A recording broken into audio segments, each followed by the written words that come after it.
Hello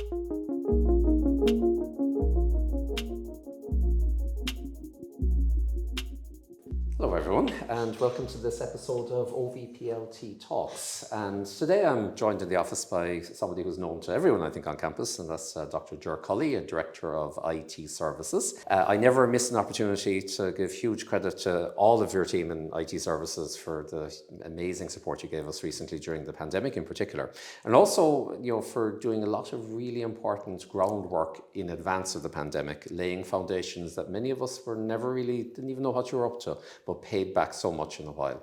And even more significantly, in my own area, just to mention Tim and AVMS and all your other colleagues and the support they give to the Centre of Digital Education, the library, and many other areas as well. But I'm not here to polish your halo, Ger. It's all about generative AI today, large language models, chat GPT, chat OVPLT maybe as well. So, Ger, I suppose in layperson's terms, what exactly is all of this palaver? What is generative AI? Really what it means is that we now have the compute so that AI can talk in plain English to us and we can talk in plain English to AI. And that's, I think, ultimately what it is. That we can communicate now very efficiently to AI and AI can communicate very efficiently back to us. Yeah, and it's not just ChatGPT, is it? No, there's a number of flavors of this. Most of the big players have some kind of flavor of it. Google have an AI called Bard. Microsoft have a product called Copilot, but also depends very much on ChatGPT as well, which is built by OpenAI. There are products called Llama. There's a number of different vendors. It's really started a kind of a tech race about who's going to have the most sophisticated artificial intelligence. It's interesting you mentioned the Microsoft Copilot project. My understanding of that is that they're planning to basically integrate AI into the Microsoft's systems almost seamlessly into Word and PowerPoint and Outlook and so on. So, I think that will give us some challenges, I think, in the future when it comes to students, that it's not going to be something different, a different website that you have to go to. It's going to be almost something like a grammar checker or a spell checker that's going to be integrated into the packages that they're working with all the time. And the challenge I think I would see with that is going to blur the distinction between what is acceptable and what isn't acceptable when it comes to academic integrity. Technology, when it becomes really powerful, tends to become invisible. I think what you will see with AI is it will become a feature within each of the product set. So eventually Google will have AI capability, and as we mentioned, your Microsoft Office will have an option for AI as well. And that will be down to the user. The user can decide to enable that or not, but it can take that power that's on there at the moment using OpenAI to answer questions. You can point that at your internal data and it can do things like create presentations for you, or it can auto answer emails. So really, quite powerful options and challenges it's going to throw up for society.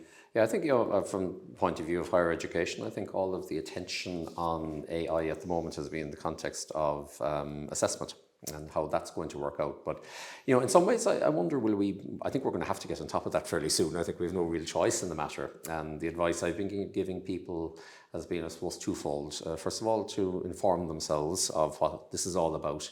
And secondly, look at the vulnerability of assessments in each of their own particular modules. But I think it's also, a lot of our assessment, I suppose, is not amenable that easily, at least in the short term, to AI. Invigilated exams, for example, unless the questions, I suppose, are very predictable. Yeah. And if they are, I suppose there's bigger problems. But also, the clinical assessments in medicine and health, oral exams, presentations, are, the kind of maybe the way we need to go in the short term. But, I'm pretty confident that we will adapt. It'll be a challenge, but we will adapt to that. We've no real choice other than to do that. But I wonder, though, Ger, will we look back fondly on the time when all we had to worry about was the effect of AI on our assessments and essay cheating and things like that? I'd imagine that potentially AI will have much bigger effects on the world, though. Yeah, I think you're completely right. In my 30-year career, I think this is the biggest transformational shift we're going to see. And with that, there's going to be good and there's going to be pitfalls. Most people feel that are working in this business that artificial intelligence will do for the white-collar job a little bit what the robotics did for assembly line work earlier in the 20th century.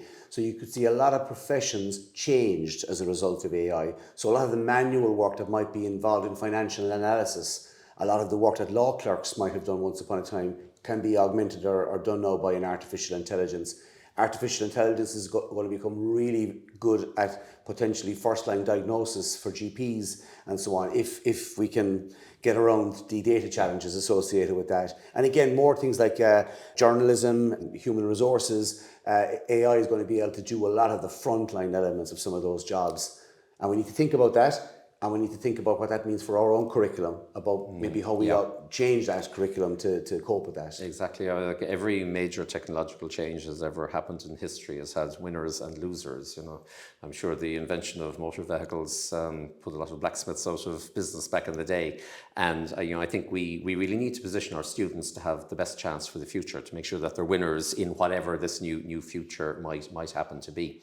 And I suppose in many ways, Gerard, that's really the reason I brought you into the office today. Was I think, I'm beginning to get a sense that as a university, one of these days we're going to need to start a very serious conversation about the long-term effects of AI, moving beyond assessment, and how it will affect our curriculum and on what we teach our students, in the hopes that they will be winners in the future in this race.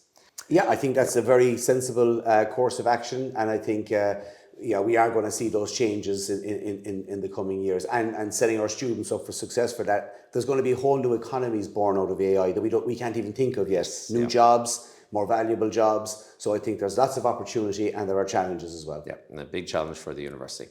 Well, thank you very much, Gerard. It was very nice of you to call over. And okay, thanks again. Thank you very much.